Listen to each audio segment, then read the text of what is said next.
Hola, ¿qué tal? Soy Jessica Russo, estudiante de psicología en la Universidad de Yacambú. El día de hoy vamos a presentarles mi grupo que está conformado por Ámbar del Trujillo, Gloribet García, Ginette Labrador, Omeli Rodríguez, Mar del Valle Delgado y mi persona Jessica Russo. El tema del que hablaremos ahora es de la unidad 1 de la materia Psicología de los Grupos, el cual lleva como título El Grupo. Para iniciar esta exposición es importante recordar que el ser humano es un ser social por naturaleza. Desde que nacemos formamos parte de grupos, la familia, la escuela, los amigos, el trabajo. Estos grupos influyen en cómo pensamos, sentimos y actuamos, muchas veces sin que seamos plenamente conscientes de ello. Por esta razón, la psicología de los grupos surge como una disciplina fundamental para comprender la conducta humana dentro de contextos colectivos. La psicología de los grupos es una subdisciplina de la psicología social que se enfoca en el estudio de los procesos psicológicos que se generan a partir de la interacción entre las personas dentro de un grupo. A diferencia de otras áreas que analizan al individuo de forma aislada, aquí el interés se centra en el grupo como una unidad con características propias. En esta exposición abordaremos el concepto de grupo, sus tipos y características, la dinámica grupal, la psicoterapia de grupos, el rol del facilitador o interventor y la importancia de la ética en los procesos de intervención, aspectos claves para la formación y práctica profesional del psicólogo. Hola, mi nombre es Ámbar Trujillo, estudiante de la Universidad de Yacambú, y el día de hoy estaré hablando un poco sobre los grupos y los tipos de grupos. Los grupos. Emily Durkheim en el año 1893 definió a los grupos como una entidad superior a la suma de sus individuos. Además, sus miembros comparten, cierta conciencia colectiva y valores hasta ciertas creencias. Además, tienen un sentido de interdependencia funcional y la conducta de sus miembros se regulan a través de ciertos eventos o hechos sociales. Muy bien, ahora estaré hablando un poco sobre los tipos de grupos. Primeramente tenemos el que define el autor Collins en el año 1909 sobre dos tipos de grupos, el primario y el secundario. En el primario, sus miembros tienen, como quien dice, relaciones más cercanas, más íntimas, como por ejemplo la familia o amigos muy cercanos. En el secundario, tenemos relaciones interpersonales, pero más tipo formal, como las que se dan con los compañeros de trabajo en las empresas. Ahora bien, Robin en el año 1999 definió también dos tipos de grupos, el formal y el informal. En el formal tenemos, grupos que forman parte del mismo con un fin o un objetivo en común, bien sea, que están elaborando algún proyecto, alguna actividad, como usualmente se da, en el ámbito educativo, universidad, etc. En la parte informal, son grupos que, surgen de repente, bien sea como por ejemplo cuando hay alguna contingencia, una emergencia, un sismo, y las personas son, como quien dice, obligadas a ser evacuadas, en cierto lugar, y allí, las personas se conocen, se agrupan. Muchas veces, que esa relación llega hasta allí, hasta que pase, como quien dice, todo, y no se vuelven a ver, o quizás sí surge luego más adelante una amistad, una relación más íntima, más cercana.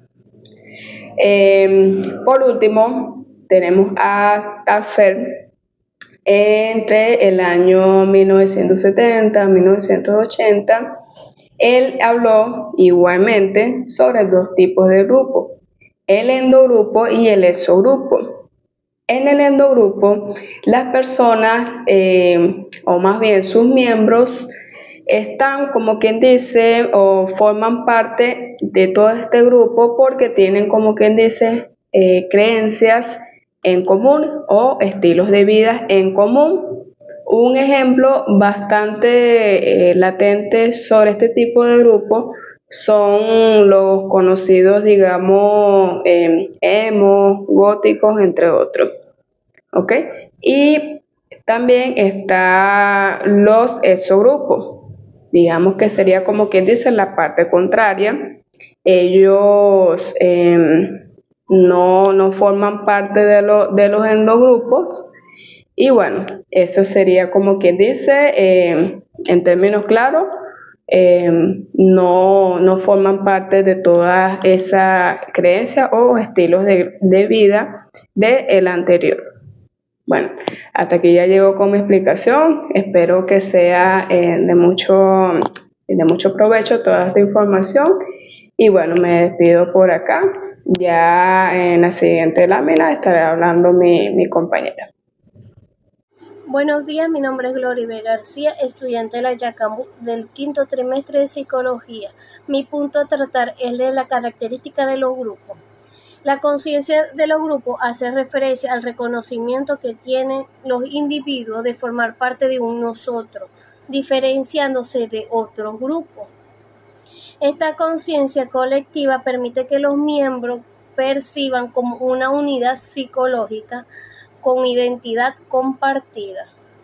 La percepción subjetiva de pertenencia y unión consiste en el sentimiento psicológico de pertenecer al grupo independientemente de que la afiliación sea formal o no. Señala que esta percepción fortalece los vínculos, la identificación grupal y la cohesión entre los grupos y el objetivo del grupo. Todo grupo se orienta hacia la consecuencia de fines comunes que guían la conducta de sus integrantes según los objetivos compartidos. Son un eje central para la organización, la permanencia y el funcionamiento del grupo. Las metas o expectativas. Las metas representan los logros esperados a corto o mediano plazo por los miembros del grupo, las que indican que las expectativas influyen en la motivación individual y colectiva, así como en los compromisos o con las tareas grupales. Satisfacer necesidades. Los grupos permiten satisfacer necesidades sociales, emocionales o instrumentales que difícilmente se alcanzan de forma individual. Desde la psicología social se reconoce que la afiliación grupal cumple funciones de apoyo, seguridad y reconocimiento. Las pautas o normas. Las normas son las reglas explícitas o implícitas que orientan el comportamiento de los miembros. Señala que las normas facilitan la coordinación, que reducen la incertidumbre y mantiene el orden dentro del grupo. La psicología de los grupos es una subdisciplina fundamental de la psicología social. Su enfoque no es el individuo aislado, sino los procesos psicológicos que emergen cuando interactuamos con otras personas, como señala Huisi y sus colaboradores. El grupo se entiende como una unidad con propiedades que son únicas. Tiene sus propias normas, roles, liderazgo y una identidad que lo diferencia de la simple suma de sus partes. ¿Cuáles son los alcances que estudia exactamente esta disciplina, que es amplio según Marier? Se centra en cómo la pertenencia de un grupo moldea nuestra conducta. ¿Cuáles son los estudios que fenómenos como la conformidad y la presión social, cómo tomamos las decisiones de forma colectiva y cómo el grupo puede a veces potenciar nuestras capacidades, en otros casos inhibirlas? En esencia, como se ha discutido recientemente en las aulas 2026. Estudiamos los sistemas grupales, sus características y su dinamismo social, tanto en lo que ocurre dentro del grupo como en las relaciones entre diferentes grupos. ¿Cuáles son las aplicaciones prácticas? ¿Dónde vemos esto en la vida real? Principalmente en dos grandes áreas. En el ámbito educativo, que es vital para gestionar la dinámica del aula, que nos permite fomentar el aprendizaje cooperativo y entender cómo el liderazgo del adolescente y la cohesión entre alumnos mejoran el proceso de enseñanza.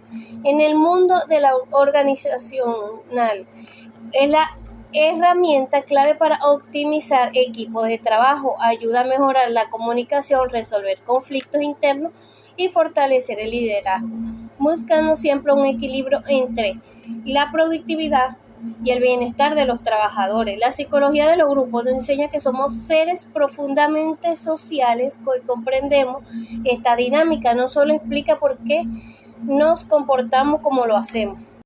Buenos días, mi nombre es Ginette Gabriela Labrador Fernández y esta vez me toca exponerles lo concerniente a dinámica de grupo.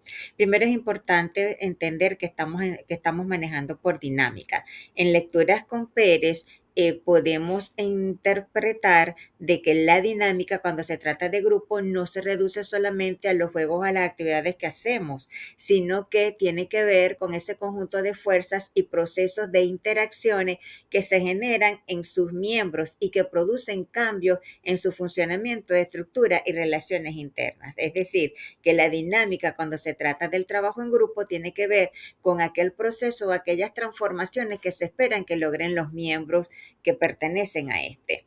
Por lo tanto, ¿qué es la dinámica de grupo? Desde Kurt Lewin, como también lo menciona Pérez, Alma Pérez, tiene que ver con el estudio de las fuerzas que dentro de un grupo influyen en la conducta de sus integrantes. Para Lewin, en grupo no es solamente la suma de sus individuos. Y un poco lo comparte también Alma Pérez García, que también habla de que es un estado de fuerza que afecta la conducta de los grupos, comenzando por analizar la situación grupal como un todo con forma propia.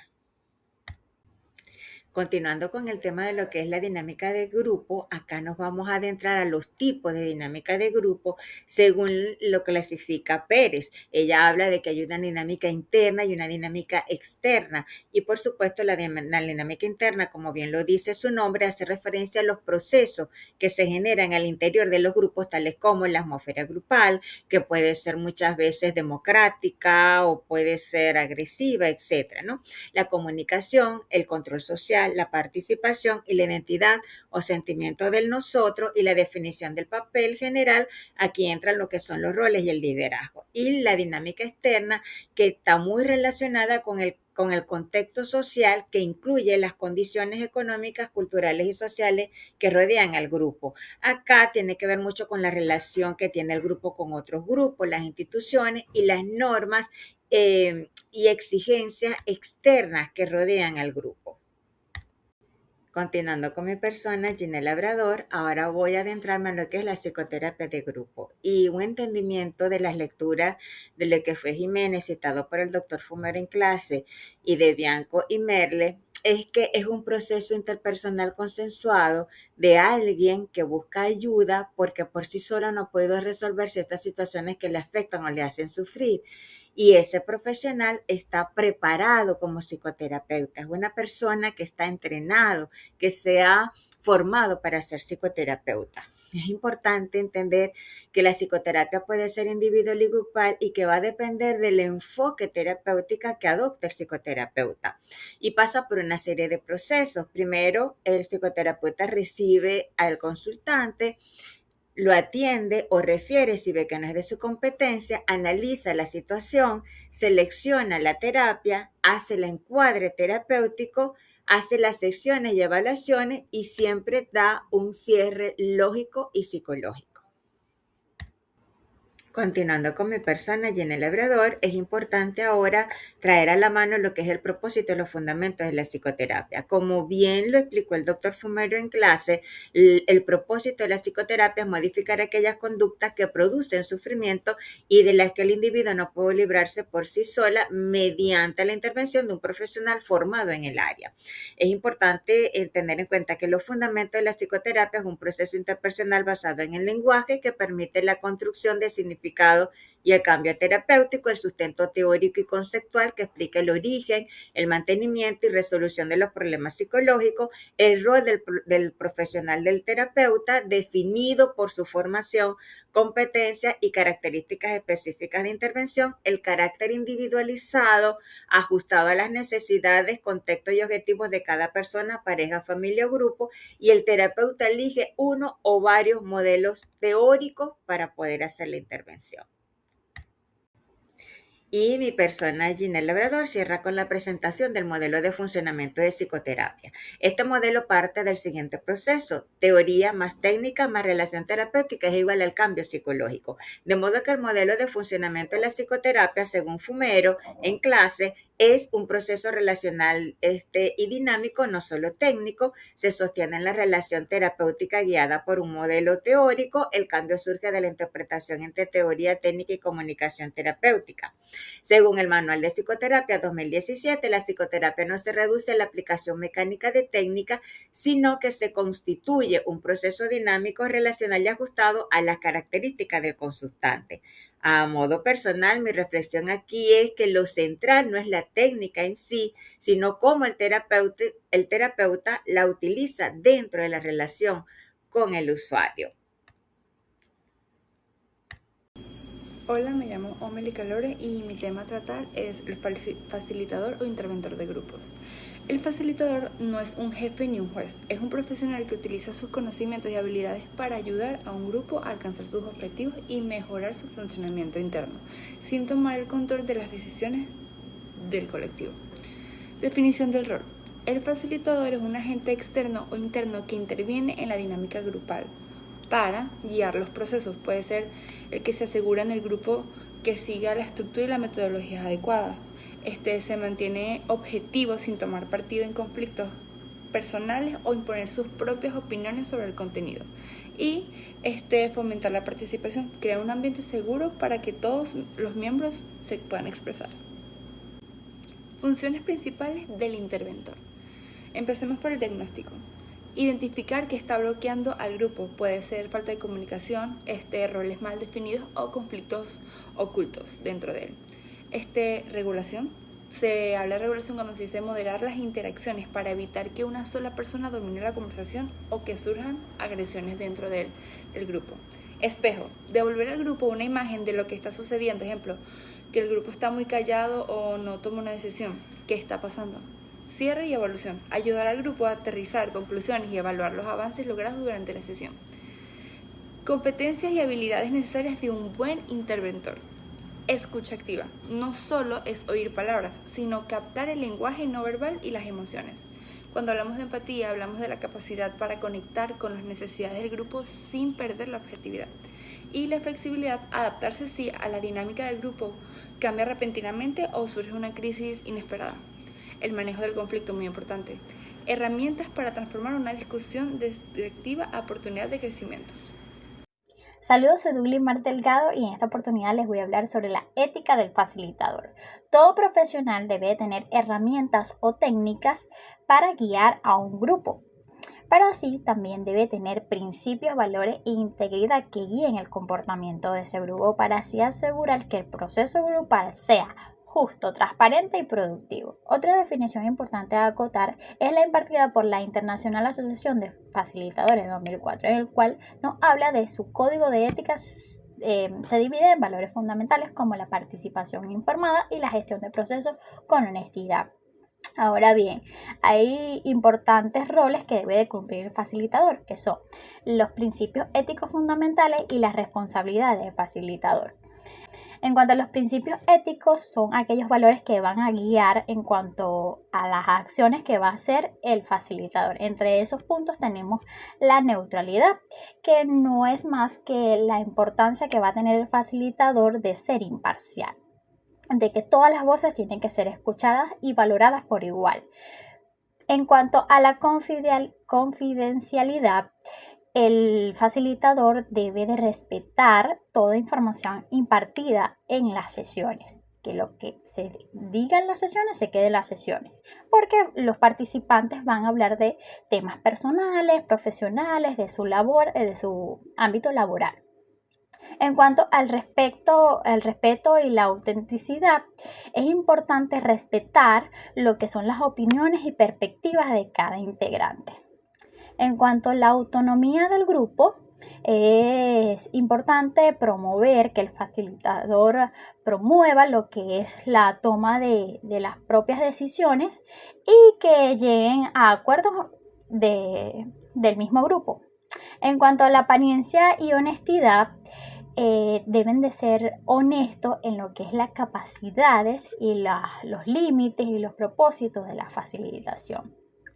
En la gestión de procesos deben de haber metodologías o herramientas que ayuden a que la participación sea justa y efectiva. En cuanto a las responsabilidades del facilitador, se dividen en 3 puntos, que son la responsabilidad con el cliente, la responsabilidad con el grupo y la responsabilidad con el proceso. En cuanto a la responsabilidad con el cliente, deben de haber claridad en los objetivos, que lo que se pida sea importante para el grupo. En cuanto a la honestidad profesional, aquellos trabajos que se den, que la persona sea capaz de tomarlos, ¿ok? En cuanto a la transparencia financiera, no debe evitarse todo tipo de conflictos o cobros ocultos que se den bajo mesa. En cuanto a la responsabilidad con el grupo, la seguridad psicológica es importante porque hay que actuar en dado caso que algún tipo de integrante o persona del grupo se sienta incómodo, acorralado, entonces hay que intervenir allí. En cuanto a la gestión del tiempo y energía, se debe considerar que no se agote el tiempo, o sea, que el tiempo sea el justo y no se agote un tiempo innecesario. En la no manipulación, el grupo no debe de satisfacer las necesidades de un jefe o un facilitador, de los que ellos desean, no. En cuanto a la responsabilidad con el proceso, hablamos de la parte del diseño adecuado, debe de seguirse una metodología de trabajo. En cuanto a la adaptabilidad, allí hablamos que en dado caso que se dé algún otro proyecto emergente, el grupo tenga la capacidad de adaptarse a tomar ese tipo de proyectos que sean dados así de momento. Para finalizar, podemos afirmar que los grupos no solo influyen en la conducta individual, sino que también constituyen espacios de aprendizaje, apoyo, cambio y transformación. La psicología de los grupos nos permite comprender cómo se construyen las relaciones, cómo surgen los conflictos y cómo pueden promoverse dinámicas más saludables.